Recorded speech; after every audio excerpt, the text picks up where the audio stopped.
menyelesaikan tadarus kita surat Al-Baqarah sampai dengan terakhir, dan insya Allah tahap depan kita memasuki surat yang baru, Al-Imran. Bapak dan Ibu, hari ini materi pelajaran kita Al-Mu'awanah, tolong-menolong, dan kita telah sampai pada halaman 86 awal. Alhamdulillah guru kita telah berada di tengah-tengah kita. Beliau langsung dari Kalimalang sholat subuh di sana. Alhamdulillah pelajaran kita, mudah-mudahan kita semua sehat dan iman dan takwa kita makin bersama. Tidak panjang kalam, kami serahkan pada guru kita untuk melanjutkan dari kita. Terima kasih. Wabillahi taufiq wal hidayah. Assalamualaikum warahmatullahi wabarakatuh.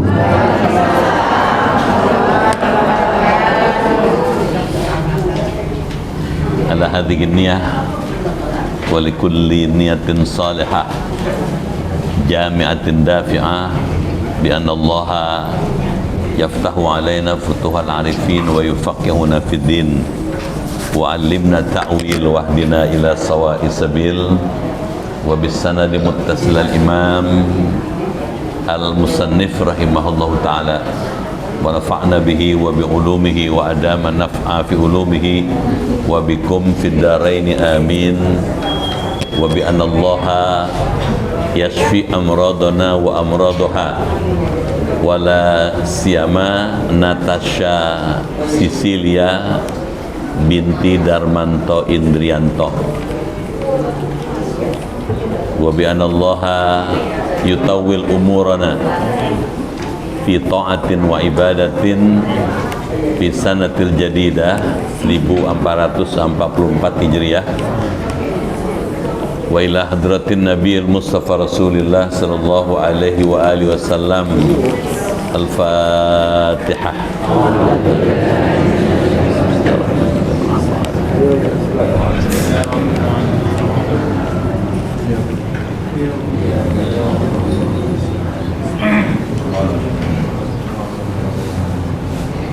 Bismillahirrahmanirrahim. Ya Fattahu ya Alim, iftah abwaba qulubina binuri ma'rifatik wa akhrij alaina min dhulumatil jahli wal wahmi ila nuril fahmi wal ilmi waftah alaina abwaba ilmika kama fatahtaha ala anbiyaika wa ulamaika al mutaqaddimin al mutaakhirin wansur alaina rahmataka ya dzal jalali wal ikram.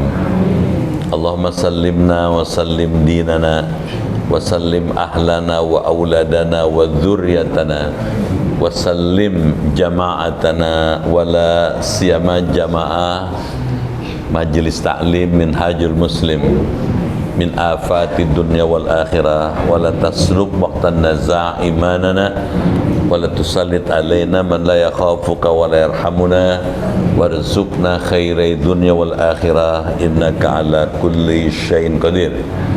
Allahumma inna nas'aluka shifaan ajilan wa sihhatan tamman lana wa la siyama jamaah minhajul muslim wa bil khusus Natasha Sicilia binti Darmanto Indrianto.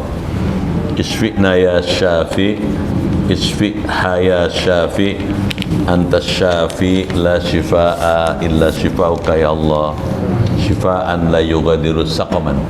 Rabbana atina fid dunya hasanah wa fil akhirati hasanah wa qina adzabannar walhamdulillahi rabbil alamin. Assalamualaikum warahmatullahi wabarakatuh. Bismillahirrahmanirrahim. Alhamdulillah, alhamdulillah, thumma alhamdulillah. Salatu wassalamu ala Rasulina Muhammad ibn Abdullah wa ala alihi wa ashabihi wa atba'ihi wa mawalah. La haula wa la quwata illa billah, amma ba'd.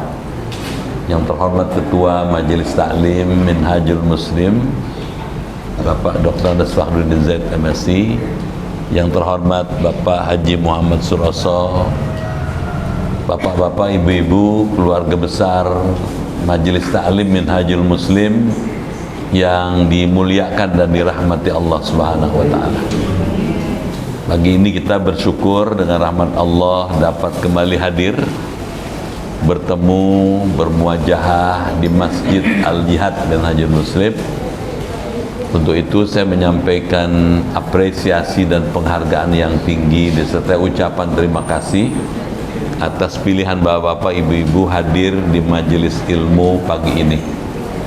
Saya doakan semua yang hadir masuk surga. Amin. Badannya sehat, imannya kuat, ibadahnya giat, rezekinya luas, hidupnya berkah, usahanya maju, anaknya soleh, keluarganya sakinah, dan bisa husnul khotimah. Syukur yang kedua karena hari ini kita memasuki tanggal 9 bulan Muharram, dan besok insya Allah memasuki tanggal 10 Muharram. Ya, kita doakan, saya doakan ibu-ibu beserta keluarga sehat walafiat, bisa puasa. Kalau belum sempat sarapan, hari ini masih boleh puasa. Besok lebih bagus lagi. Ya. Nah, puasa di bulan Muharram besok misalnya itu akan memberi faedah buat kita ampunan setahun. Dosa selama setahun diampuni oleh Allah. Jadi kalau tidak ada halangan, tidak ada kesulitan, tidak ada masalah, bagus puasa. Di samping puasa dapat ampunan, juga puasa bikin sehat, bikin dekat sama Allah, ya. Bagus, silakan. Baik, hari ini kita akan belajar lanjutan dari ilmu akhlak. Pentingnya ingat Allah. Zaman boleh berubah, waktu boleh berganti, gitu. Tahun boleh berpindah, tapi ingat Allah nggak boleh berubah. Nah, seperti apa ingat Allah pentingnya ini? Bagaimana caranya mengingat Allah? Apa saja yang mesti dibaca dalam mengingat Allah itu akan kita kaji dalam bab yang sekarang akan dibaca. Silakan. Bismillahirrahmanirrahim. Wa afdalu dzikri ma kana bil qalbi wal lisani wa dzikrul qalbi an yakuna hadiran fi ma'na dzikri alladhi yajri 'ala lisani kat-taqdisi wat tawhid 'inda tasbih wa tahlil wal afdalu dzikri wa afdalu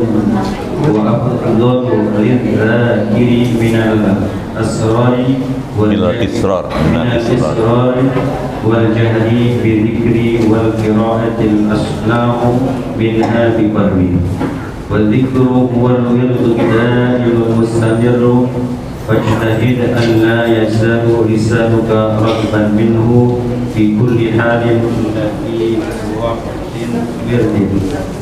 لا يمكن الجمع بينه وبين ذكر كالقراءة والتفكر وتكون في هذه العبادات وغيرها من القربات ذاكرا لله تعالى بالمعنى الأعم ولا نقتصر على نوع واحد من الذكر بل ينبغي أن يكون لك min kulli naw'in wird.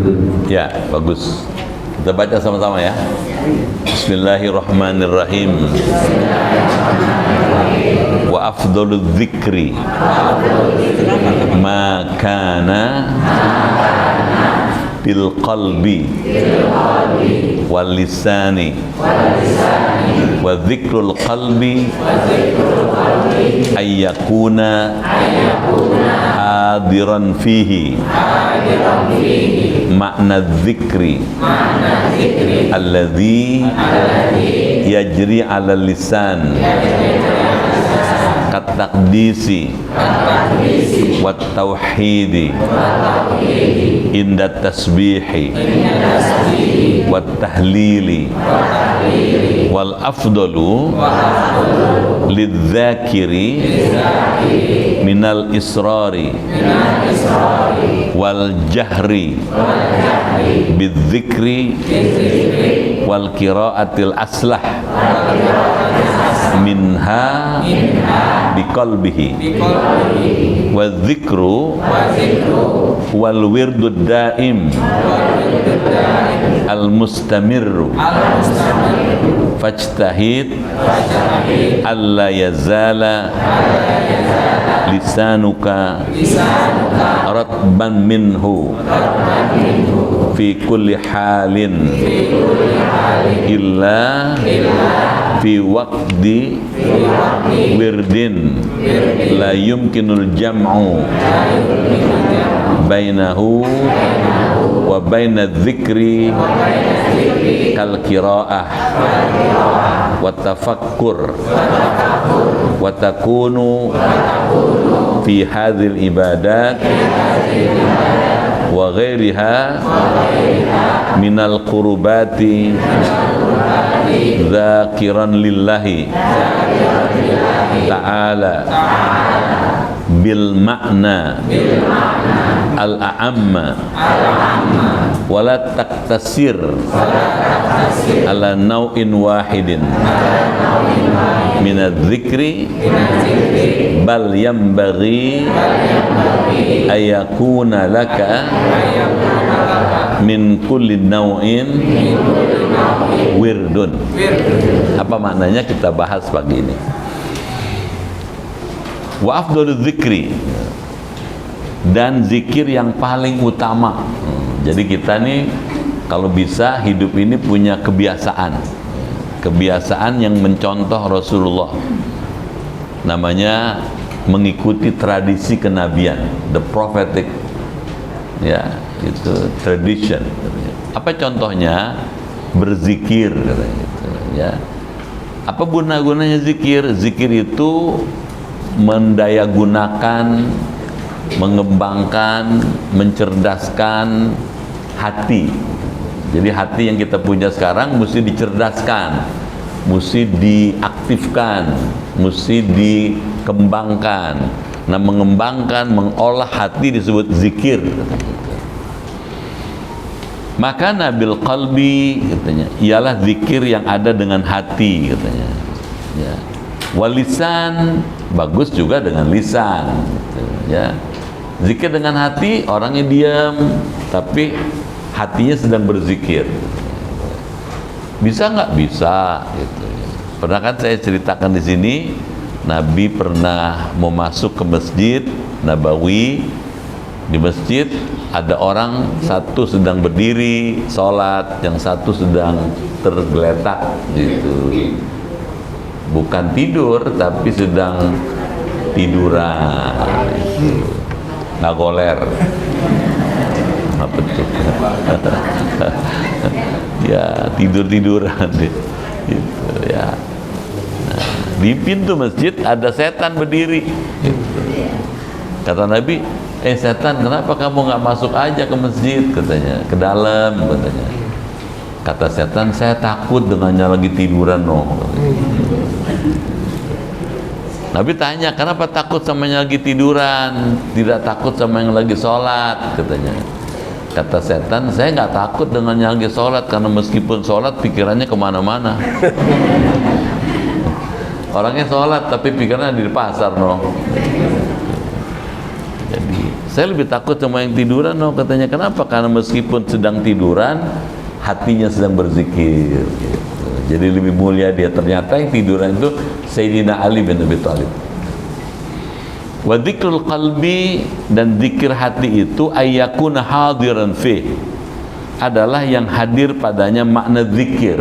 Jadi kalau zikir hati meskipun tidak terdengar, tapi dia mesti menghadirkan makna zikir. Apa misalnya kalau dia bilang alhamdulillah, dia mesti menghayati tuh. Alhamdulillah itu segala puji bagi Allah, segala puji bagi Allah. Saya menyampaikan pujian ini karena memang Allah yang paling berhak dipuji. Alladzi yajri ala lisan, yang berjalan pada ucapan lisan, katakdis, seperti membersihkan atau mensucikan Allah, tasbih. Wa tauhid, mengesahkan Allah. Indah tasbih, ketika membaca tasbih katanya.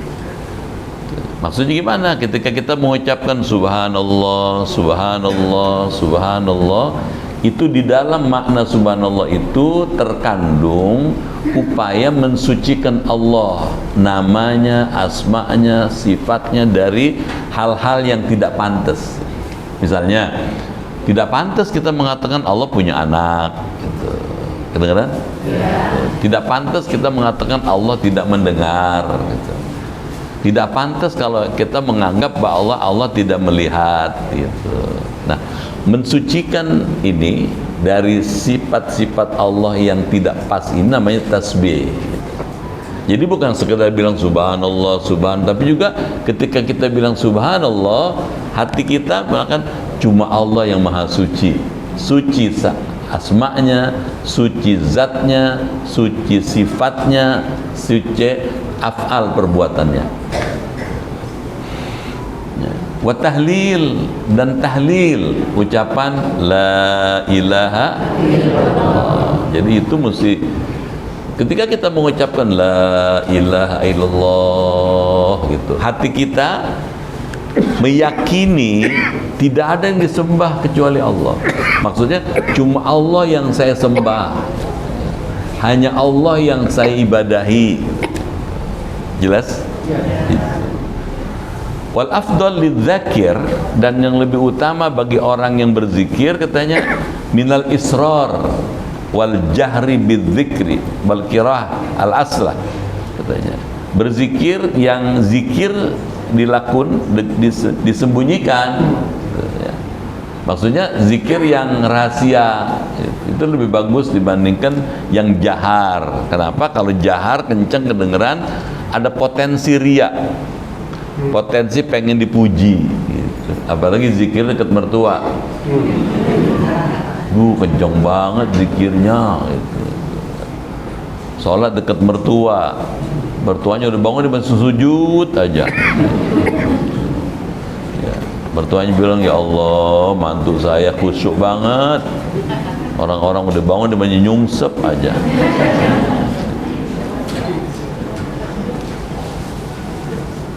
Wal qiraah, membaca Quran.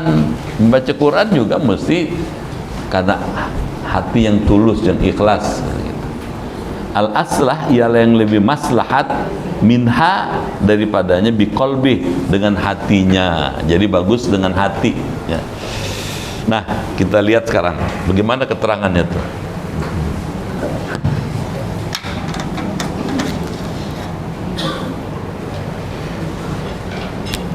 Nah, ini manusia nih.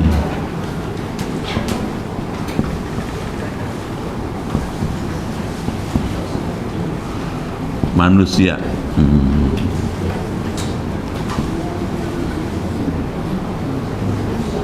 Kita sedang bicara manusia ya, al-insan.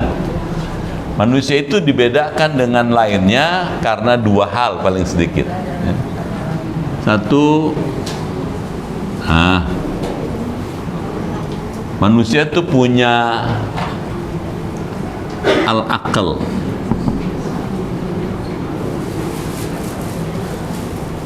punya akal. Yang kedua, punya hati.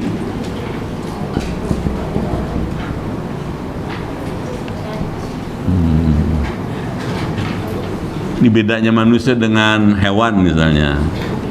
Manusia punya akal, hewan punya akal nggak? Nggak punya. Kalau hewan punya akal, dia bisa bikin rumah dia, bisa bikin sepeda dia.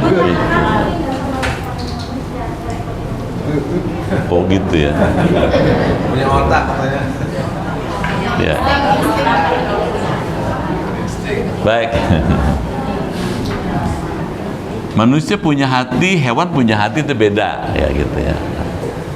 Kedua hal ini mesti difungsikan, dihidupkan gitu. Akal mesti diolah, hati juga mesti dikembangkan. Mengembangkan hati itu agama ngajarkan dengan adzikru. Adzikru. Supaya hati itu hidup, berkembang, maka dengan zikir. Tuh gitu. Zikir itu bisa dilakukan, bisa dengan lisan, bil lisan,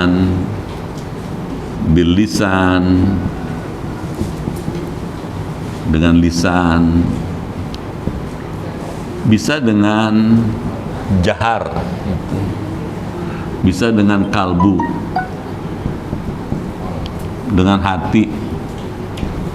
Zikir lisan ini zikir yang nyata, yang terang, yang jelas, kedengeran, nyata. Zikir dengan hati itu zikir dengan sembunyi, dengan rahasia. Gitu. Sebetulnya ada zikir yang ketiga, tapi nggak disebut di situ ya. Kalau saya bilang ada adzikru bil badan, gitu. Berzikir dengan badan, bil badan. Dengan badan.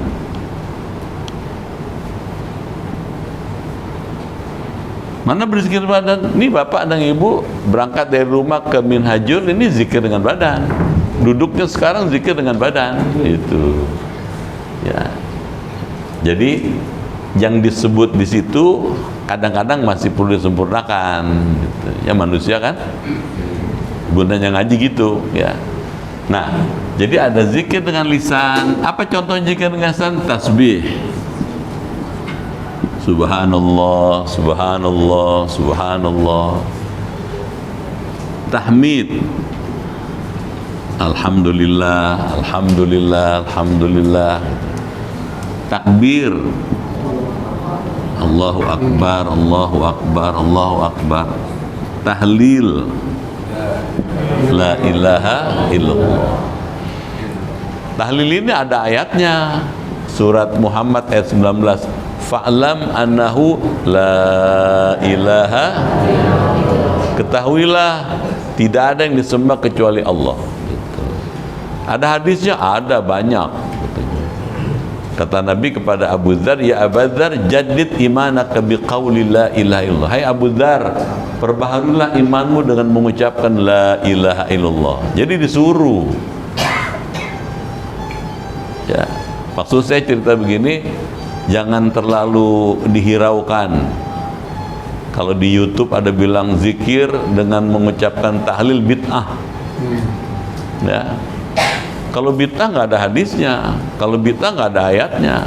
Ini ada ayatnya, ada hadisnya. Tausiahnya buat ibu bapak, baca tiap hari la ilaha illallah. Gitu. Jangan malu, karena memang ada hadisnya, ada suruhannya. Gitu. Malah kalau dulu ya di daerah, di kampung-kampung tuh asal habis maghrib la ilaha illallah, la ilaha illallah. Habis subuh juga gitu. Kalau zuhur asar, karena orang zuhur asar kan kerja, dagang, usaha, dia nggak sempet gitu dia. Tapi kalau maghrib subuh baca, bagus. Kenapa? Karena zikir ini akan menguatkan hati nih. Hati menjadi kuat, katanya. Apalagi dilakukan secara teratur. Zikir yang dilakukan secara teratur disebut wirid. Wirid, nah, teratur dia. Habis subuh, habis zuhur, asar, maghrib, isya, tasbih 33 kali, ada kan? Tahmid 33 kali, takbir 33 kali, tahlil 1 kali. Itu kan disuruh ada Nabi ngajarin. Dan pengaruhnya besar, menghapuskan dosa. Gitu. Wirid. Zikir dengan badan apa nih misalnya? Ibadah fisik. Apa contoh ibadah fisik berupa zikir dengan badan yang di buku nggak ada? Itu sholat, tuh. Puasa, zikir dengan badan, itu. Melakukan kajian ilmu, mengkaji ilmu, ini zikir dengan badan, itu. Jelas? Diem aja, nggak ada suaranya. Tahun baru mesti makin semangat dong ya. Kajian ilmu kayak gini nih, ini zikir dengan badan gitu. Nah, zikir dengan kalbu inilah yang dilakukan dengan secara rahasia, secara sembunyi-sembunyi, secara tenang, sunyi. Nah, kalau ditanya mana lebih bagus zikir dengan jahar, dengan bersuara, dengan zikir dengan kalbu, dilihat dari kualitasnya lebih bagus zikir dengan kalbu. Tetapi dilihat dari prakteknya, orang tidak bisa langsung zikir dengan kalbu kalau belum sini. Ini dulu dibiasain tuh. Kalau ini sudah menjadi kebiasaan yang melekat, dia enteng aja tuh ntar hatinya zikir, ingat Allah gitu. Jelas? Nah, sekarang kita lanjut lagi. Selain berzikir, kita juga mesti mengembangkan akal, olah akal, mesti diolah. Akal tuh jangan didiemin, dia diolah gitu ya, diolah. Nah, bagaimana mengolah akal gitu? Kalau kita punya akal kita olah, kita bersyukur namanya. Mengolah akal dengan tafakkur, dengan fikir. Ini dia. Mana ayatnya? Alladzina yadhkurunallaha qiyaman wa qu'udan wa 'ala junubihim wa yatafakkaruna fi khalqis samawati wal ard rabbana ma khalaqta hadza batila. Ayat itu ingin memberikan pesan pada kita bahwa orang yang ulul albab, cerdik cendekia itu punya dua ciri. Ciri pertama senang zikir, tuh. Ciri kedua senang pikir, atafakkur gitu. Kalau fikir dalam rangka olah akal, kalau zikir dalam rangka mengembangkan hati, olah hati gitu. Kalau dua ini dikembangkan, orang itu hidup dengan baik gitu. Karena unsur-unsur kehidupan ini ada di dua ini. Akalnya berjalan dengan baik, hatinya juga diolah dengan baik dengan zikir. Jadi persoalan kalau mikir apa yang dipikirin gitu. Allah ngajarin yatafakkaruna fi khalqis samawati wal ard. Pikir itu penciptaan langit,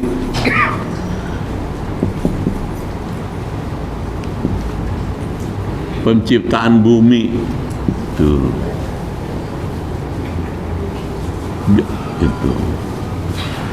Nah, ketika kita memikirkan penciptaan langit, ada matahari, ada bulan, ada bintang gitu. Ya, kalau kita memikirkan itu muncul kesadaran tidak mungkin ada langit kalau nggak ada yang bikin. Setuju nggak? Pasti dong. Adanya matahari menjadi bukti adanya pencipta matahari. Gampangnya gini, adanya papan tulis menjadi bukti adanya pembuat papan tulis. Jadi begitu ibu bapak lihat papan tulis, di pikiran kita ada penciptanya, pembuatnya. Begitu bapak lihat matahari, ibu lihat matahari, ibu ingat Allah, bapak ingat Allah. Kenapa? Nggak mungkin ada matahari kalau nggak ada yang bikin. Yang bikin matahari bukan matahari, Allah. Gitu maksudnya, suruh mikirin ini nih. Jauh amat ke matahari katanya. Mikirin bumi, bumi luas. Ada danau, gunung, laut, sungai, tuh, batu, pohon, tanaman, buah-buahan, macam-macam, manusia, hewan. Dengan memikirkan ini, kita akan muncul pikiran apa? Ada Allah. Tuh. Nah, ada Allah. Subhanahu wa ta'ala. Allah itu wujud gitu. Allah tuh ada gitu. Jadi orang sadar ada Allah nih dari hasil mikir ini gitu. Kalau diperluas dengan memikirkan langit, ya, ada matahari, ada bulan, ada bintang, muncul ilmu tentang perbintangan, kosmologi namanya gitu. Muncul ilmu angkasa luar, orang bisa menguasai angkasa luar gitu ya. Dengan memikirkan bumi banyak lagi ilmunya sini gitu. Ada geografi, ada geologi gitu. Ada kedokteran. Mikir manusia, mikir orang masuk, kenapa orang kok bisa sakit gitu ya. Kenapa sakit, diteliti gitu. Muncul ilmu kedokteran gitu. Kenapa kok manusia bisa hidup rukun, guyup, duduk jejer bersama-sama? Oh, ada ilmu sosial, sosiologi. Kenapa kok bisa teratur gitu? Dikasih tahu sekali nurut. Rata-rata baju putih semua. Kerudung putih. Oh, kenapa teratur? Karena ada ilmu hukum di situ gitu. Jadi muncul fakultas kedokteran, fakultas teknik, fakultas geologi, fakultas hukum, fakultas sosial dan sebagainya. Ini menghasilkan uang semua. Jelas tuh? Ya. Tuh, jadi dengan sebab ini mikir-mikir ini mensejahterakan dia nih tuh, gitu. Dengan sebab zikir menghasilkan kesejahteraan umat manusia. Jadi setiap apa yang disuruh Allah di Quran dan hadis tujuannya buat manusia. Disuruh zikir supaya hidup kita berkah. Kedengeran nggak? Yeah. Disuruh mikir supaya kita maju. Gitu. Lihat orang maju, negara-negara maju karena dia mikir terus. Gitu. Nah, di Islam diajarin jangan cuma mikir, tapi juga zikir. Gitu. Kalau mikir saja tanpa zikir bisa salah arah. Kebanyakan zikir nggak mikir, beku. Gitu. Jadi double nih tuh. Jadi bagus Islam tuh. Malu kalau nggak ngerti gitu. Malu jadi orang Islam tapi nggak maju. Kenapa? Nggak mengembangkan akalnya, nggak mengembangkan hatinya gitu. Yang bikin maju orang itu Islam gitu. Kalau ada orang Islam nggak maju, bukan Islam yang salah, orangnya nggak mau maju. Dia maju. Supaya maju, ibu-ibu, bapak-bapak hari Ahad datang ke Minhajul. Paham gak tuh? Supaya maju. Coba deh lihat. Orang yang rajin ngaji, rajin belajar, lama-lama maju dia. Berkembang dia gitu. Coba di rumah aja. Nggak maju. Dapur, sumur, kasur. Dapur, sumur, kasur, lama-lama bete. Tuh, gitu. Kalau keluar, oh ada informasi, masukkan ilmu pengetahuan, berkembang, badannya sehat, jalannya tuh dari rumah kemari kan sehat, wawasan terbuka, ya pergaulan jadi luas, pahala pasti dapat, dosa bures. Pastel dapat. Padahal kita kemarin nggak nyari pastel. Ya, pengurus mikir gimana nih supaya pada gayeng nih, supaya duduknya mantep gitu, disediain makanan gitu. Jadi ada aja untung kalau ngikutin Nabi, ngikutin Allah untung dah. Jangan ngikutin hawa nafsu. Kalau ngumbar nafsu rugi. Badannya rusak, duitnya bures, orang gedek. Paham tuh? Baik, kita lanjut sekarang. Termasuk zikir itu qiraah ini, ya. Termasuk zikir sini, ya. Ini adalah qiraah, baca. Baca Quran itu zikir tuh. Ya. Bagus, kayak tadi tuh sudah sampai akhir surah Al-Baqarah, bagus. Orang kalau suka baca Quran, jiwanya tentrem, hatinya tenang. setan kabur, setan. Coba rumah kalau suka dibacain Quran, bersih dari setan, steril. Coba ibu lihat, bapak lihat, bedain rumah yang suka dibacain Quran dengan suka dangdut melulu. Kalau dangdut dari melek mata memerem, aduh, gerah. Nggak ada rasa hormat.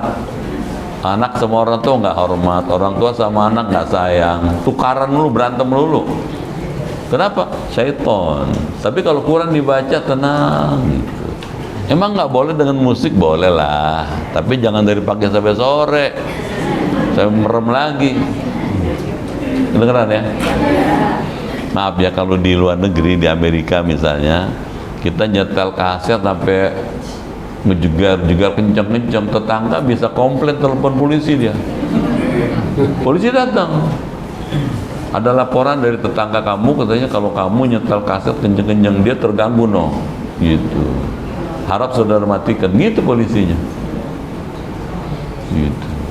Kalau enggak, kamu saya mau ke tangkap gitu. Dengeran enggak? Ya. Jadi ada hak orang mesti diperhatikan gitu. Dengeran? Ya. Kita punya rumah, nggak kita rawat. Tetangga komplain, bisa telepon ke polisi, kita diomelin polisi. Kita buang sampah, nih rumah kita nih.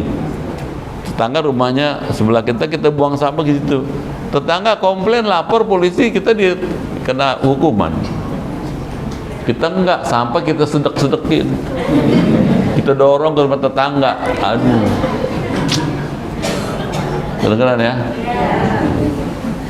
Di Jerman sana, di Jerman, ya cerita aja.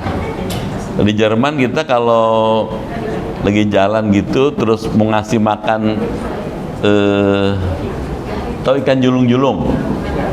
Ada itu di got suka ada ikan kecil julung-julung gitu. Kita ngasih makan gitu. Kata orang, nah, jangan. Kenapa jangan? Anda kena hukum nanti, gitu. Kenapa kena hukum? Kan ini baik, ini mau ngasih makan. Kalau makanannya kamu kasih, kalau yang kamu kasih racun, kamu ditangkap polisi, kena hukuman, gitu. Jadi dijaga betul. Nah kita apalagi, gitu. Amin. Setuju nggak nih? Contoh nih, kalau habis ngaji, kalau di Singapura tuh Pak, Singapura kalau mau ngaji, ambil makanan di luar, bawa ke dalam, makan. Udah selesai, dibalikin lagi, gitu. Jadi nggak kotor masjidnya. Jangan marah.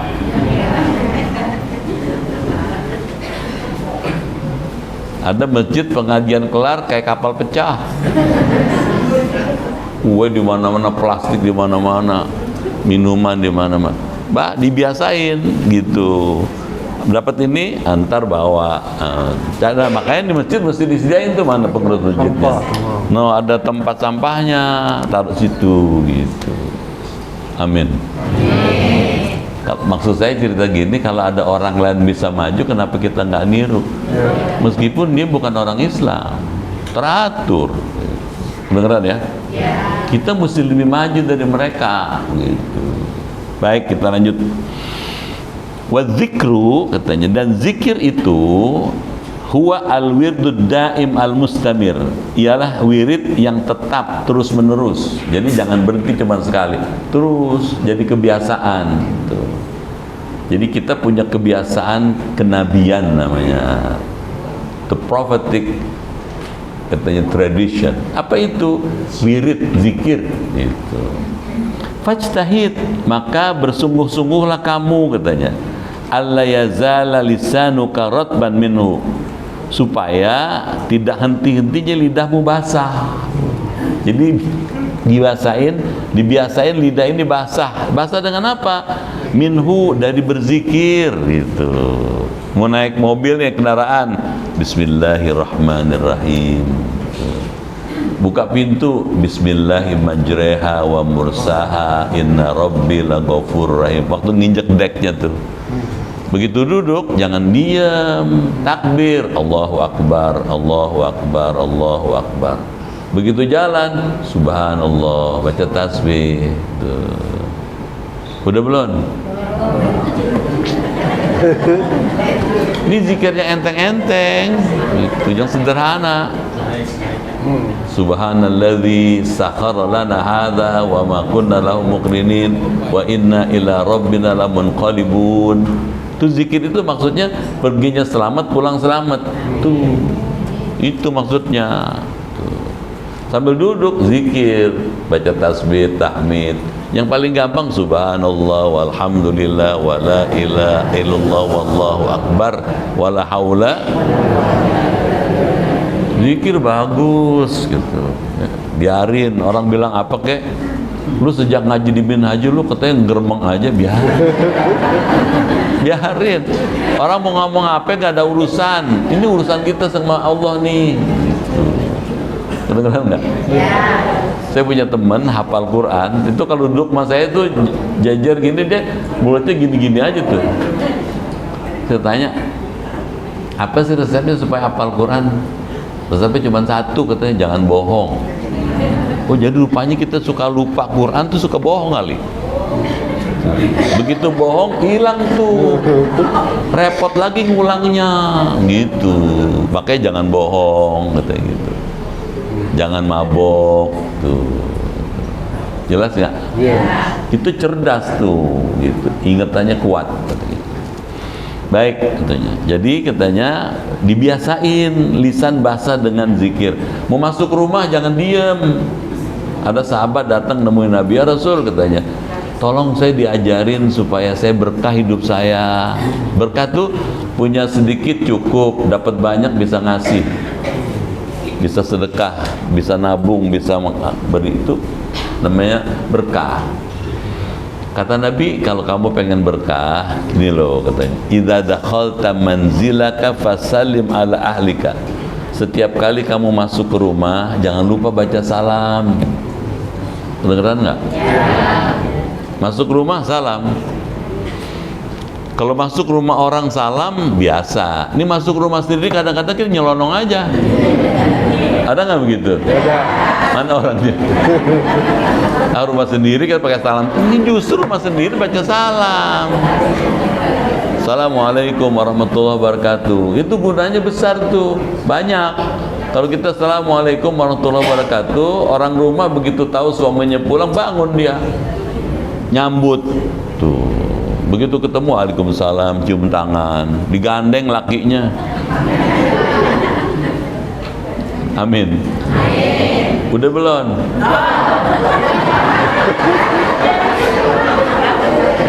Sekarang praktekin tuh.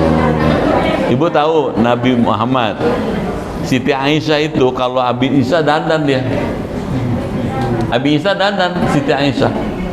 Gitu. Kenapa dandan? Nabi sebentar lagi pulang dari masjid. Tuh.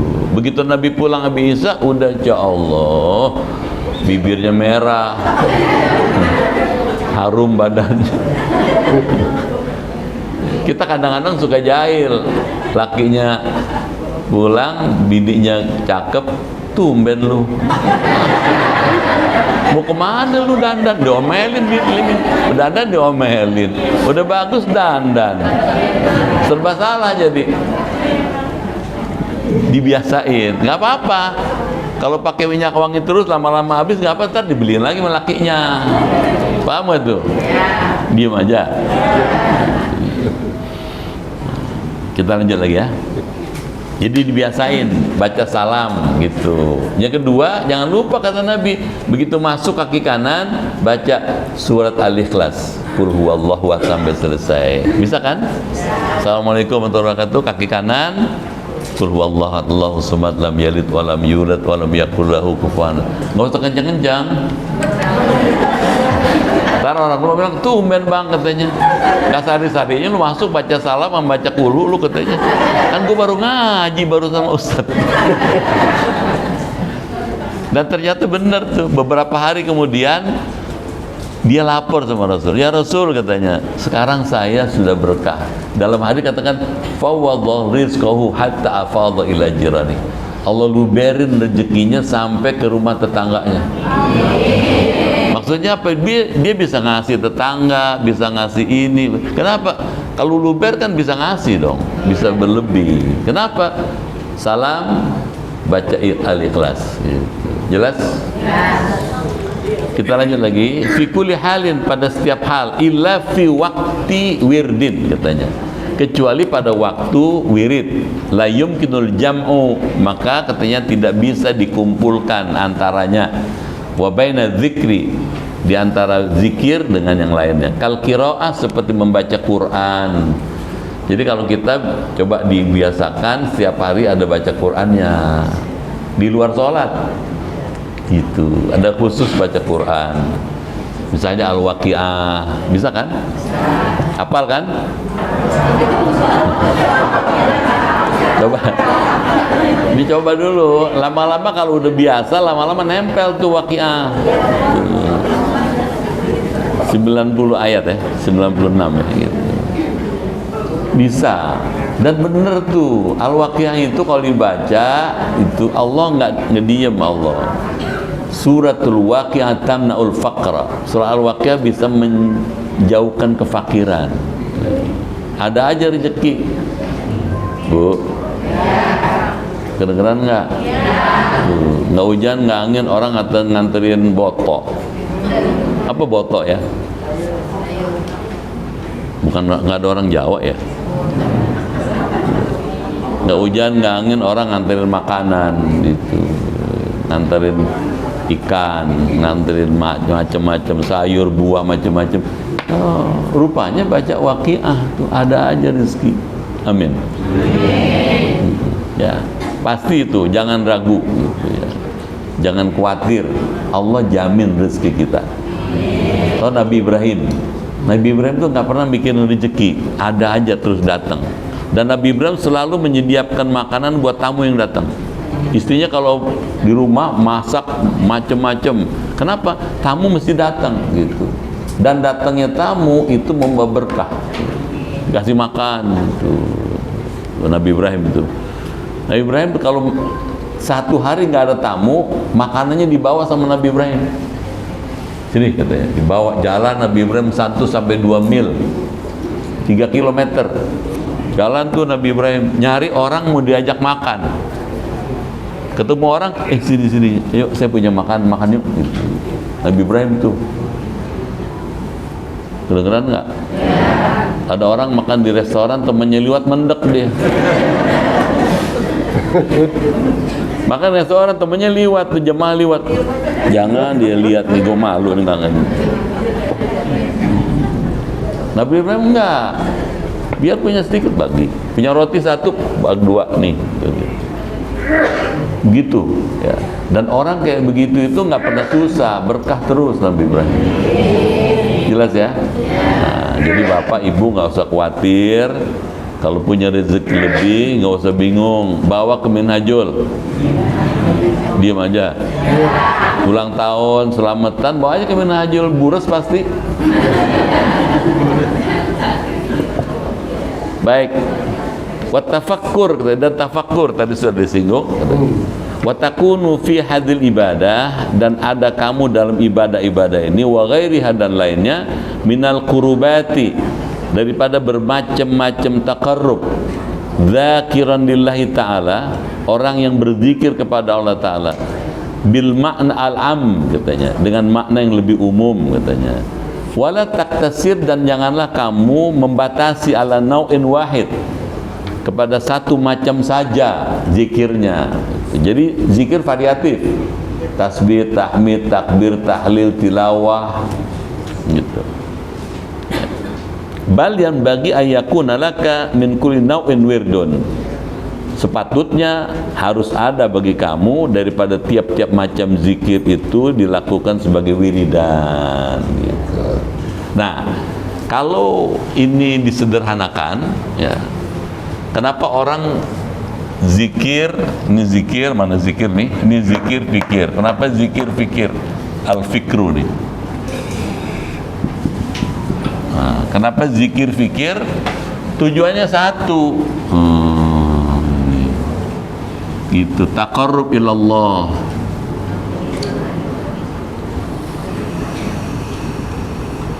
Ini tujuannya.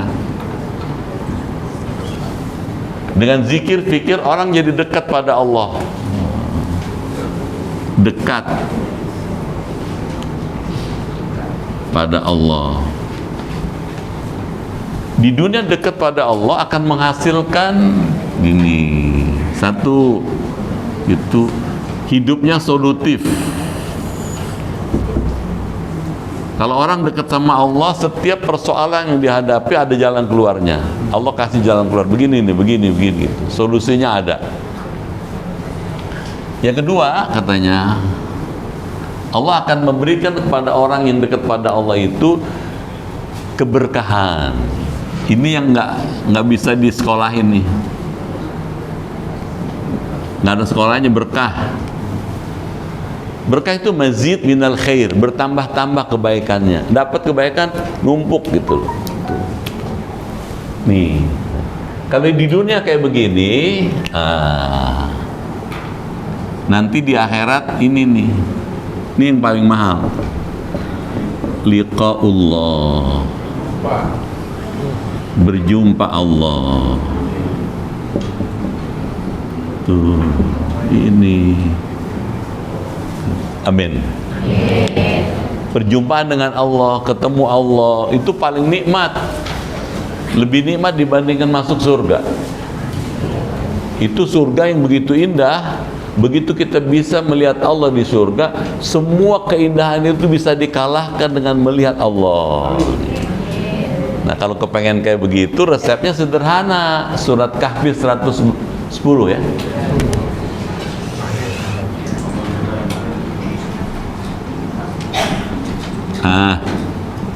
Faman kana yarju liqa rabbih falyamal amalan shalihan wa la yusyrik bi ibadati rabbih ahada. Siapa yang berharap berjumpa dengan Tuhannya, banyakin amal soleh dan jangan syirik. Tuh, pasti ketemu Allah.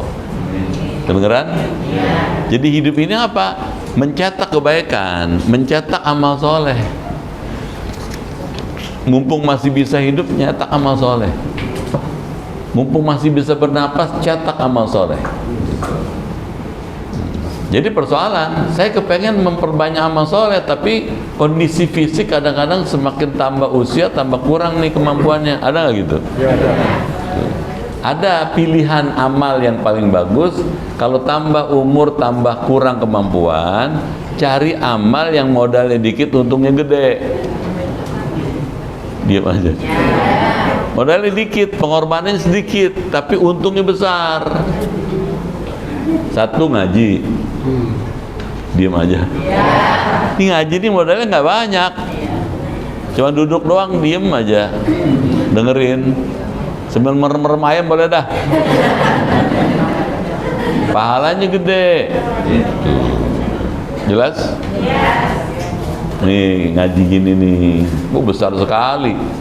Ya. Yang kedua, sholatul lail. Subuh 4.45, bapak ibu bangun 4:15, masih setengah jam. Bisa tuh bersih-bersih, wudhu, sholat tahajud 2 rakaat, witir 1 rakaat, masih sempat. Asal kulino. Apa kulino? Dibiasain, jadi habit, jadi kebiasaan. Tuh. Nggak apa-apa 2 rakaat tiap hari. Mesti lebih bagus 2 rakaat tiap hari tahajudnya dibandingkan 8 rakaat 6 bulan nggak sholat. Kalau susah baru sholat dia tahajud ya. Sampai besot sininya nih. 2 rakaat terus aja. Nggak mesti jam 2 pagi, nggak usah. Ya dikit-dikit subuh bangun. Gitu. Jelas nggak tuh? Dan itu memberi solusi setiap persoalan. Orang hidup kan adanya masalah. Nah, waktu sholat itu minta sama Allah gitu. Jelas? Apalagi amal yang sederhana tapi besar pahalanya gitu ya. Misalnya nih baca Quran gitu. Kalau dalam kitab ini nanti diajarin nih. Boleh tawasul, bagus tawasul. Selesai baca Quran, baca doa nih, setelah baca Quran, ya Allah, katanya, aku mohon kepada Engkau, jadikanlah, sampaikanlah bacaan Quranku ini, pahalanya diberikan untuk orang tua aku, ya Allah. Boleh. Allahumma ja'al wa awsil thawaba ma qaranahu minal Qur'anil Karim ila fulan bin fulan, fulan bin fulana, fulana binti fulan. Ya Allah, jadikanlah bacaanku ini, katanya, menjadi hijab buat orang tua saya dari api neraka. Kedengeran nggak tuh? Tuh, orang tua doain, tuh, suami, tuh, anak, tuh, istri udah meninggal, doain gitu. Kita kan nggak tahu istri kita di sono atau suami kita atau ibu bapak kita di sono lagi senang apa lagi susah. Kalau lagi senang syukur alhamdulillah, kalau lagi susah siapa yang belain kalau bukan kita? Gitu, baca gitu ya. Itu enteng tapi besar faedahnya gitu. Amin. Memang ada yang tidak setuju, tawasul itu dianggap tidak benar. Tapi kalau kita, semua kitab-kitab yang kita kaji ini mengatakan tawasul ada dalilnya. Jelas? Jangan ragu gitu ya. Quran itu ya ayyuhalladzina amanu taqullah, katanya, wabtaghu ilaihil wasilah. Hai orang beriman, bertakwalah kepada Allah, carilah wasilah, jalan yang mendekatkan kamu kepada Allah gitu. Berdasarkan ayat itu, wasilah atau tawasul itu disuruh gitu. Jelas? Sederhana tapi besar faedahnya gitu. Kita doain kita bacain ya gitu, buat siapa nih yang kita gitu. Bagus. Jelas? Emang ada orang yang berhasil dengan tawasul? Di Quran ada, di hadis ada gitu. Ya. Kan ada kan? Dalam hadis Riyadhus Shalihin ada tuh. Ada 3 orang masuk ke dalam goa. Goanya ketutup gitu ya. Nggak ada pilihan lain kecuali ya kalau nggak ini meninggal, nggak bisa keluar. Mereka berdoa masing-masing dengan amal soleh yang pernah dilakukannya. Yang satu minta, ya Allah, saya dulu pernah bakti pada orang tua saya, saya sediakan minuman untuk orang tua saya, padahal anak saya kepengen minta minuman itu, saya nggak kasih asal orang tua saya gitu. Kalau amal saya itu baik, bukakanlah pintu ini. Tiba-tiba pintunya terbuka sedikit, grek aja, cuman belum bisa keluar gitu. Yang kedua, doa lagi, ya Allah, saya dulu punya saudara sepupu perempuan cakep, saya senang sama dia tapi dia nggak suka sama saya. Saya demen sama dia, nggak demen sama saya gitu. Sekali tempo dia susah, butuh uang gitu, buat ngobatin bapak yang sakit. Saya kasih uang tapi mesti mau sama saya gitu. Ketika uang sudah diterima, hampir saja terjadi perbuatan yang tidak patut. Nggak usah diterangin dong, paham nggak? Hampir saja terjadi perbuatan yang tidak patut. Tuh saudara perempuan saya bilang, bang, jangan abang rusak yang bukan milik abang, gitu bilang. Saya nggak jadi, ya Allah, saya bertobat kepada engkau, malu kepada engkau, ya Allah. Kalau perbuatan saya ini baik, kabulkan doa saya. Geser nih pintu, bergeser, grek aja. Yang ketiga nih, tuh, Bu, kedengeran nggak? Ntar pulang nggak bawa oleh-oleh. Kalau lagi diceritain ngobrol. Yang ketiga, saya dulu punya buruh, punya pekerja banyak. Atau buruh? Karyawan saya banyak, ya Allah. Ada satu yang pas ngambil gaji, dia nggak ambil gajinya. Ketika nggak diambil gajinya setelah lama, dia baru datang, dia minta, mana gaji saya yang dulu saya nggak ambil.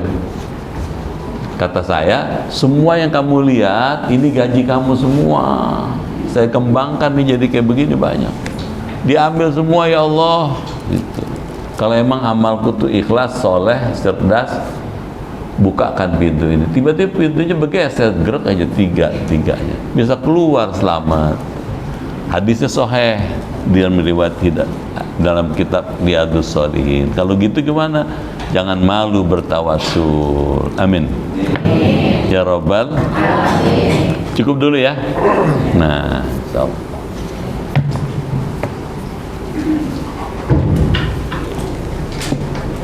Bapak dan Ibu, materi kita sesuai kesepakatan kita jam 8 selesai. Diberikan kesempatan seluas-luasnya kepada Bapak dan Ibu untuk menyampaikan pertanyaan kaitan dengan materi kajian kita hari ini, hari yang lalu atau hari yang lalu, atau kaitan dengan masalah-masalah yang perlu Bapak dan Ibu tanyakan kepada guru kita. Silakan. Ya, Ibu belakang, karena kerudungnya sama jadi Mei ya. Silakan, siapa dia? Assalamualaikum warahmatullahi wabarakatuh. Pertanyaan saya ada dua, Pak. Pertama, saya bertanya mengenai bid'ah. Kalau bid'ah itu, Pak, apakah kalau sekiranya sesuatu yang kita lakukan itu menurut orang bid'ah, tapi itu kebaikan di mata Allah? Misalkan saya pernah bilang di teman saya bilang sholat diusahakan, tapi teman saya tidak melakukan, dibilang itu bid'ah. Tapi kan kita melakukan berbuat itu untuk kebaikan dan mulia di mata Allah. Apakah Allah marah atau baik di mata Allah? Kedua, pertanyaan saya, seperti yang Bapak cerita tadi yang di dalam gua itu dia tertutup, terus dia berdoa dan dia menceritakan tentang kebaikan dia untuk mencari kebalasan dari Allah gitu tentang kebaikan dia. Apakah kita manusia biasa boleh, Pak, berdoa seperti itu? Misalkan kita dalam kesulitan, terus kita bangkit tentang kebaikan yang pernah kita lakukan, mohon dengan perbuatan baik saya, ya Allah, mohon dikabulkan apa yang kita inginkan. Begitu ya. Pak, terima kasih. Assalamualaikum. Salam. Kalau cerita amal kita kepada Allah dan dengan amal itu kita minta supaya doa kita dikabulkan, boleh Ibu. Kalau Ibu cerita kebaikan Ibu pada orang, pengen dipuji, itu nggak boleh. Itu yang merusak pahala. Gitu. Ya kita baik sama orang, kita ungkit-ungkit, kita undat-undat, gitu. Atau kita berbuat baik pengen dipuji, ya itu nggak boleh, karena merusak amal. Tapi kalau kepada Allah boleh, Ibu. Ya, Allah sudah tahu. Kita maksudnya bilang begitu, ya Allah, dengan modal usaha saya yang saya lakukan amal soleh saya itu, saya mohon kabulkan dong doa saya, gitu. Boleh. Terus apa itu bid'ah? Amal yang tidak ada dalilnya, gitu aja ya. Ya, kalau ada dalilnya bukan bid'ah. Baca kalimat la ilallah ada dalilnya. Tuh, ya. Tahlil itu ada dalilnya, karenanya jangan ragu. Persoalannya muncul adalah Ibu sholat nisfu Sya'ban. Sholat dengan nama nisfu Sya'ban ghairu ma'ruf, tidak dikenal gitu. Karena tidak dikenal dalam Quran maupun hadis, maka orang kemudian mencela dengan sebutkan bid'ah gitu. Tapi kalau sholat sunnah di malam nisfu Sya'ban disuruh tanpa menyebutkan nisfu Sya'ban itu bukan. Jadi Ibu sholat sunnah aja. Nah, selesai salat sunnah, Ibu doa pada Allah, minta supaya doa itu dikabulkan. Boleh, gitu Ibu. Oke, silakan. Ibu, silakan yang lain. Ibu, belum ada Ibu, silakan. Pak Adi. Assalamualaikum warahmatullahi wabarakatuh. Salam. Tentang zikir tadi, kalau kita berzikir pakai asma Allah, boleh nggak? Ya, zikir banyak macamnya. Dengan menyebut asma Allah bagus. Silakan aja. Ya Rahman, Ya Rahim, Ya Karim, Ya Aziz, Ya Ghaffar, Ya Hanan, Ya Manan, Ya Razak, Ya Fattah. Boleh juga zikir dengan menyebut asma Allah, di ujungnya diisi dengan doa. Misalnya kita zikir Ya Wadud, Ya Wadud, Ya Wadud, Ya Allah, gitu. Limpahkanlah cinta dan kasih sayangmu kepada kami. Limpahkanlah cintamu kepada kami. Kedengeran nggak ibu? Misalnya nih ibu nih, suami ibu manyun aja tiap hari. Tuh manyun nggak? Supaya dia mesem, ibu baca Ya Wadud, Ya Wadud, Ya Wadud. Lama-lama mesem dia. Kalau suami ibu mesem, ntar dia nggak diem ibu. Ngasih ini, ngasih itu, ngasih macem-macem. Jangan dompet celana dikasih sama dia. Jadi boleh zikir, minta salam, selamat boleh. Saya punya contoh nih. Saya punya kakek.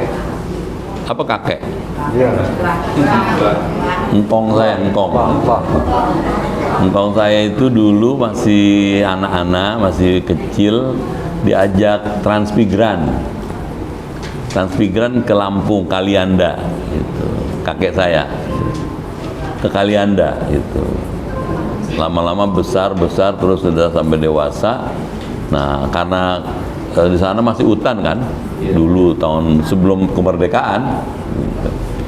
Nah, ketika malam mau pulang itu terus mesti lewat hutan yang udah kelihatan tuh suara macan mengaum dengan matanya mencorong gitu.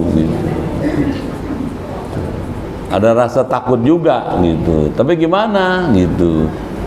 Dia baca zikir, ya. Dia baca Ya Latif, Ya Hafidh, Ya Latif, Ya Hafidh, Ya Latif, Ya Hafidh. Liwat di hutan itu macan yang sedang mengaum itu terus begini dia, nggak bunyi, lewat selamat, nggak ada apa-apa. Ya Latif, Ya Hafidh, Ya Latif, Ya Hafidh. Saya tahun 85 itu dulu ditugasi oleh institusi tempat saya tugas itu, kamu meliput ya perayaan atau peringatan konferensi Asia Afrika di Bandung gitu. Nah, saya ditugasi jam habis asar sore jam 5. Besok paginya mesti sampai di Bandung. Besok pagi sudah ada acaranya. Gimana nih cara nih gitu. Mau nggak mau mesti naik bus. Ya, naik bus saya berangkat malam itu. Sampai sana jam 12 malam gitu. Berhenti di satu tempat, saya mesti ke hotel tempat saya tinggal sana. Dari tempat berhenti itu sampai ke sana mesti lewat belakang penjara Bancoy. Ada orang Bandung nggak? Tuh Bancoy. Penjara belakangnya itu gongli semua tuh, bagong liar. Preman semua gitu. Waduh. Mana saya bawa tas, ada tustelnya, ada macam-macamnya. Saya ingat itu, saya baca aja dah. Ya masa kalau musim muter lagi ke sono jauh lagi, udah malam, udah capek gitu. Saya baca Ya Latif, Ya Hafidh, Ya Latif, Ya Hafidh. Saya liwat di jalan itu, jangan dicolek, negor aja nggak ada. Lewat selamat, padahal pada teriak-teriak sono tuh orang itu, teriak-teriak tuh gitu. Teriak-teriak, mabuk lagi, macam-macam gitu.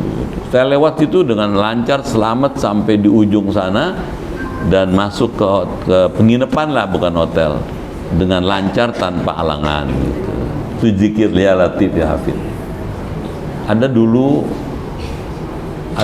guru saya Profesor Abdullah bin Nuh namanya ya.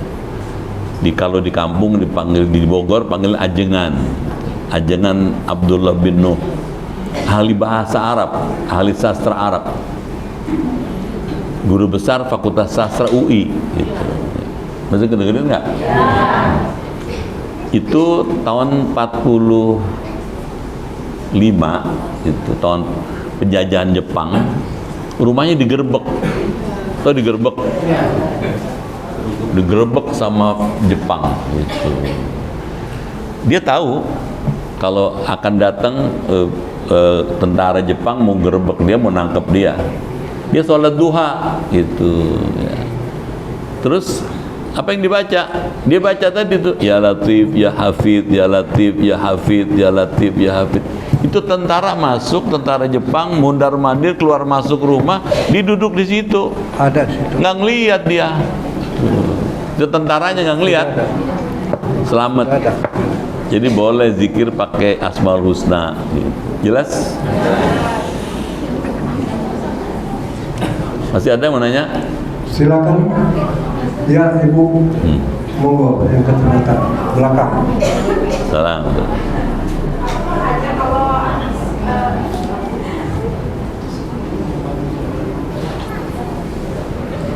Assalamualaikum Pak Ustaz.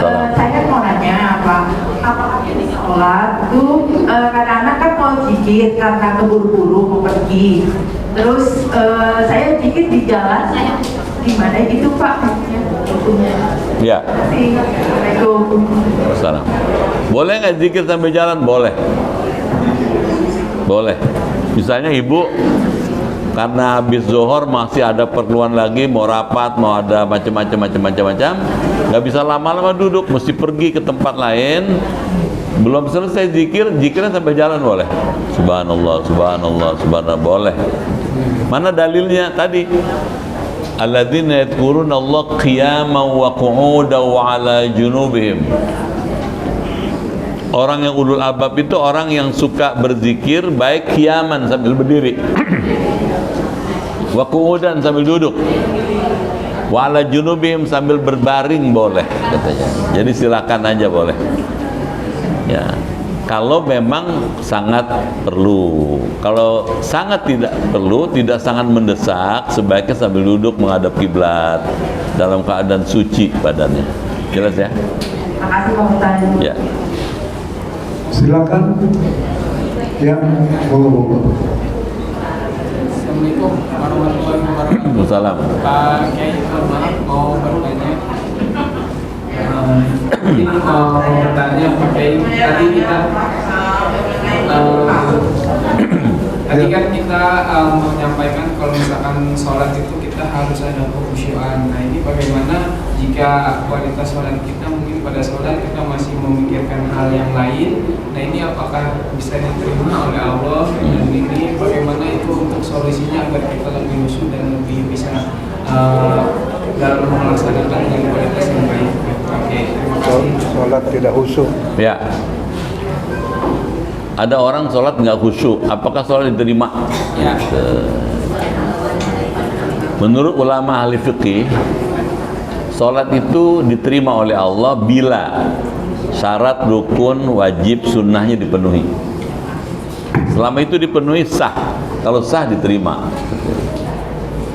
Sementara ulama ahli tasawuf mengatakan sholat itu baru diterima kalau khusyuk. Gitu. Kok ada perbedaan? Jawabannya sebetulnya tidak perbedaan. Ulama ahli tasawuf ingin agar kita dalam sholat itu lebih fokus pada Allah, bukan cuma gerakan fisik, ruku, berdiri, i'tidal, sujud, duduk, bukan cuma itu, tapi ada ruhnya. Nah, untuk bisa khusyuk, Imam Ghazali mengatakan ada 3 indikatornya. Satu, orang disebut khusyuk ketika sholat kalau indikasi pertama ditampilkan. Apa itu?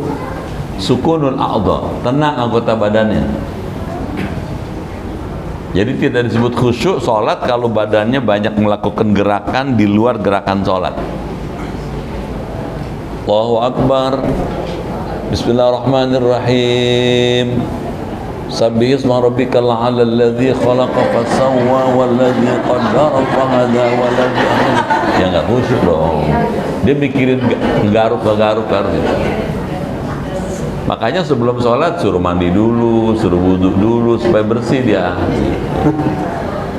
Yang kedua, katanya hudurul qalbi, menghadirkan hati. Maksudnya dia sholat, hatinya juga sholat. Emang bisa absent minded? absen gitu ya. Bisa aja tadi sholatnya di masjid, pikirannya di pasar tuh gitu. Dia tidak sinkron gitu. Nah, untuk bisa mensinkronkan itu Imam Ghazali ngajarin dalam Bidayatul Hidayah tuh. Ya, wudhu biar benar, biar tertib. Dan setelah wudhu terus ingat Allah, zikir. Sampai berdiri menghadap kiblat, jangan lupa baca surat An-Nas katanya. Baca surat An-Nas sebelum takbir, terus baca doa Rabbi a'udzubika min hamazati syayatin, a'udzubika Rabbi ayahdurun, misalnya gitu. Baru takbir gitu. Jadi ada ikhtiar gitu ya. Kedengeran nggak? Iya. Jangan wudhu di kamar mandi, sampai di kamar tengah anak-anak nonton TV kita nimbrung. Bagaimana khusyuk sholatnya gitu ya. Yang ketiga, memahami maknanya. Jadi orang bisa khusyuk sholatnya kalau yang dibaca dia ngerti, seperti dia ngobrol sama Allah, dialog sama Allah gitu. Jadi persoalan, bagaimana kalau orang bukan orang yang berbahasa Arab gitu. Nah, kata Imam Ghazali, selama dia pikirannya, hatinya ketika membaca Quran atau membaca bacaan dalam sholat itu, di bacaan itu dia dianggap sudah paham gitu. Disinilah diminta kepada kita terus belajar supaya kita bisa memahami bacaan sholat itu. Jelas ya? Kalau tiga dipenuhin, khusyuk. Kalau khusyuk, bahagia dia, senang. Qad aflahal mu'minun, ada kan? Sungguh beruntung orang yang beriman. Siapa? Alladzina hum fi shalatihim khashi'un. Mereka adalah orang-orang yang ketika sholat khusyuk, bahagia, senang gitu. Bunga hatinya, jembar pikirannya. Kenapa? Tadi tuh gitu ya, khusyuk sholat. Oke ya, silakan Ibu. Saya menanyakan Pak mengenai tadi ya, itu ada yang bilang bacanya 100, ada yang bilang bacanya 131. Tanya pertama. Kedua Pak, kalau orang meninggal, misalnya sebelum jabatan ada yang bunuh diri, orang pada takut dilaksanakan karena kayaknya 10 hari atau 10 hari, 10 kali itunya apa tuh bulannya apa itu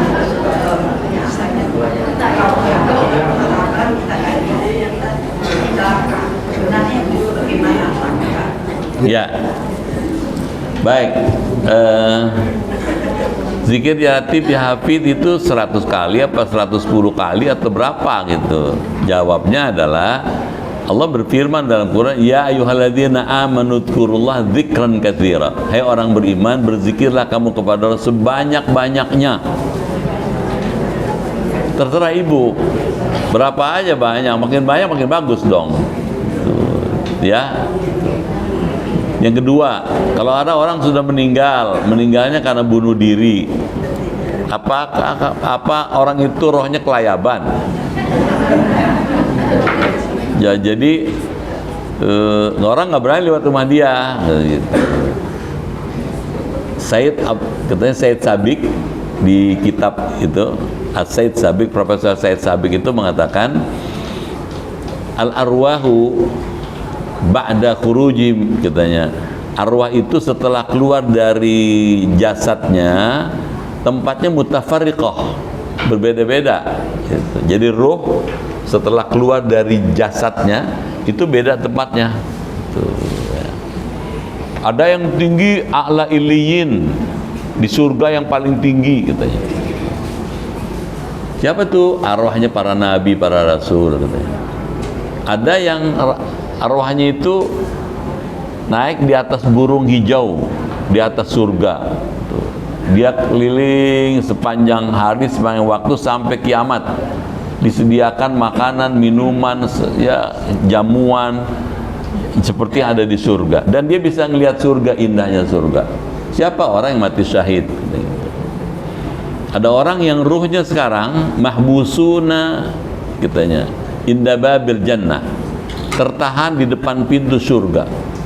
Jadi kalau di surga, di depan pintu dia nggak bisa masuk gitu. Kenapa nggak bisa masuk? Mahbusuna biduyunihim, tertahan oleh sebab utangnya belum dilunasi. Itu sebabnya orang kalau meninggal kan sebelum disolatin suka dikasih pengumuman, kalau almarhum punya utang piutang harap berhubungan dengan kami ahli warisnya. Itu maksudnya gitu, supaya dia mudah jalannya ke sana. Gitu. Kedengeran ya? Ada orang yang sekarang rohnya itu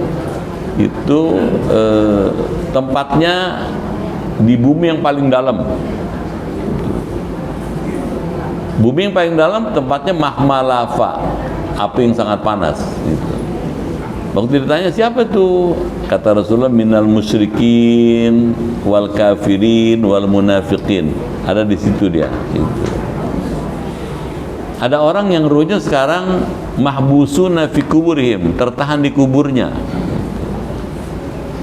Siapa mereka? Mereka yang waktu di dunia ngumbar nafsu, ikutin hawa nafsu, ibadah nggak mau, nafsu aja digedein, meskipun dia Islam, gitu. Dia tertahan di situ, nggak bisa naik ke langit, nggak bisa pulang ke rumahnya, gitu.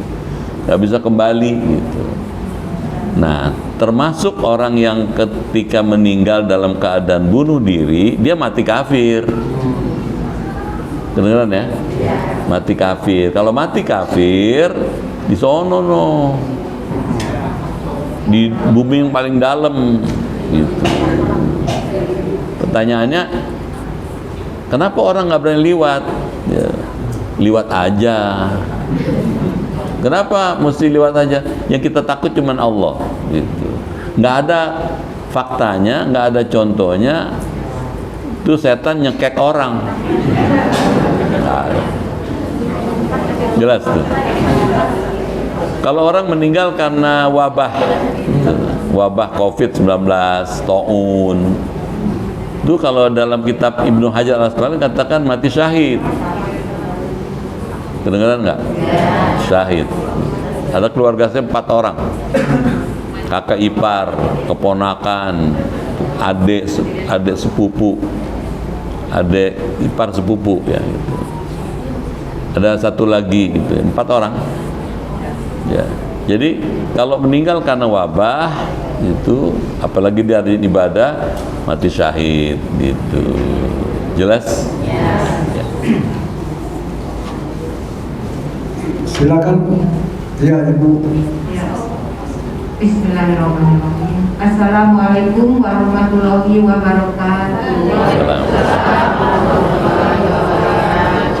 Pak Ustaz, saya hanya mau memastikan karena sampai saat ini saya masih ragu terkait sholat jamaah maghrib berjamaah, di mana saya pernah tertinggal 2 rakaat, jadi saya mengikuti rakaat ketiga.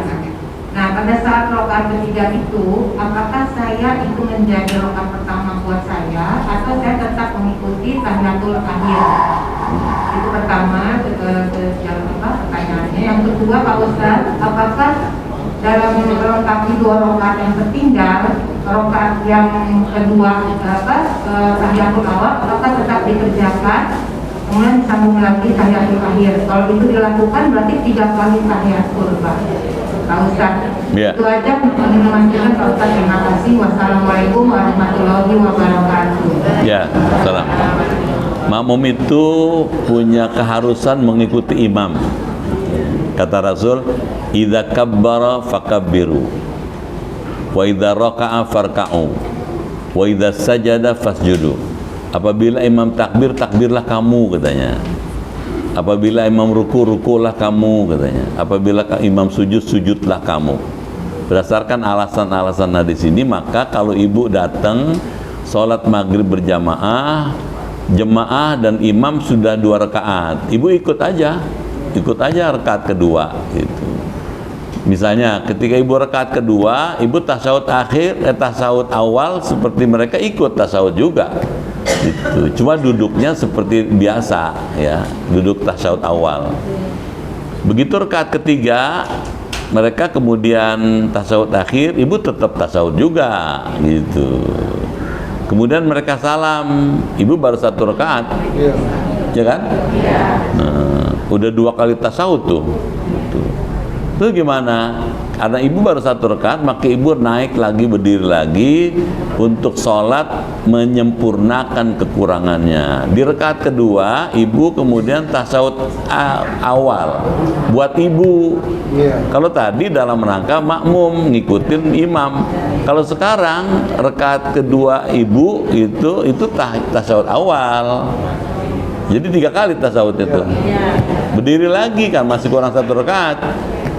Rakaat ketiga ibu tasawuf akhir. Jadi 4 kali tasawufnya nggak apa-apa. Jelas ibu? Iya. Jangan bilang banyak amat tasawufnya, biarin. Yang 2 kali sebagai makmum gitu. Yang 2 kali kedua sebagai mufrad individual sendiri. Jelas ya? Pakai batasan kita mengikuti imam itu 1 rakaat gimana? Di mana orang disebut 1 rakaat, mana belum 1 rakaat? Iya. Kalau bapak sebagai makmum, ibu jadi makmum, idza adrakar rakaah gitu. Apabila orang yang makmum itu mendapatkan ruku, idza adrakar ruku katanya. Siapa yang mendapatkan rukunya imam, dia dapat 1 rakaat. Jadi misalnya gini. Begitu kita datang sholat maghrib nih, Allahu Akbar, imamnya lagi ruku, makmum ruku aja, dapat, jangan mangkreng. Saya belum Fatihah, ruku aja sendiri, nah, mangkreng namanya tuh. Paham nggak tuh? Dapat. Tapi kalau tadi ibu, begitu ibu datang, imam lagi tasyahud awal, tasawuf aja, tidak dihitung 1 rakaat. Jelas nggak tuh? Tidak dihitung. Silakan, masih ada. Oh iya, ini belakang. Assalamualaikum warahmatullahi wabarakatuh. Ya. Ustaz, saya mau tanya, kan surga itu ada berapa ya? Tingkatannya 10 atau berapa ya? Terus kan katanya kalau misalkan ini golongan orang yang sabar, itu pasti lewat pintu orang yang sabar. Terus kalau misalkan yang senang bersedekah, lewat pintu orang yang sering bersedekah, pintu surga. Ini gimana penjelasannya Pak Ustaz? Ya. Ya, pintu. Ya. Dalam kitab hadis Sahih Bukhari itu ada keterangannya gitu ya. Siapa yang di dunianya rajin puasa, dia akan masuk ke dalam pintu Rayyan. Siapa yang di dunia rajin sholat, dia akan masuk ke dalam surga melalui pintu sholat katanya. Gitu seterusnya. Terus ada sahabat nanya, ya Rasul, ada nggak orang yang masuk pintu surga dari berbagai macam tempat, gitu, berbagai pintu? Bisa nggak? Bisa. Siapa itu? Abu Bakar Siddiq. Sholatnya rajin, puasanya rajin, sedekahnya rajin, gitu. Jadi dia diberikan keleluasaan mau masuk pintu mana aja boleh. Jadi berdasarkan hadis itu, ditekuni aja amal soleh, nanti masuk surga. Jangan syirik gitu, ditekunin aja, sholat ditekunin, puasa ditekunin, baca Quran ditekunin, nanti masuk surga insya Allah selama tidak syirik katanya. Dalilnya mana? Kan gitu. Man kana fi qalbi mithqala dzarratin minal iman dakhala jannah. Siapa orang yang di dalam hatinya ada iman meskipun cuma sebesar atom, dia bakal masuk surga.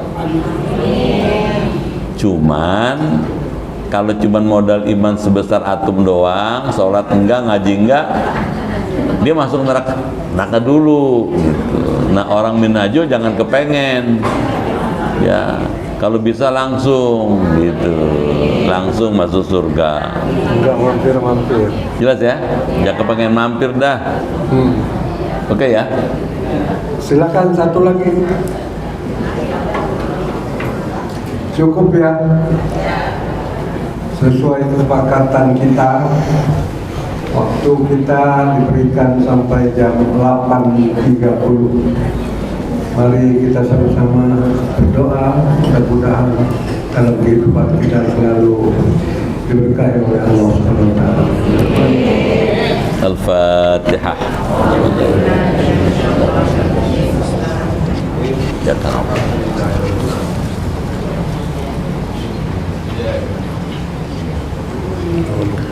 Bismillahirrahmanirrahim.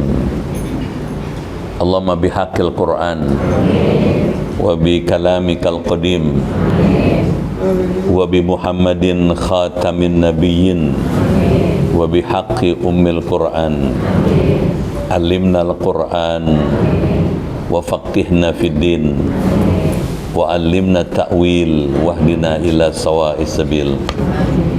Allahumma inna nas'aluka imanan kamilan wa yaqinan sadiqan wa rizqan wasi'an wa qalban khashi'an wa lisanan dhakiran wa badanan sabiran wal afwa indal hisab wa najata minan nar.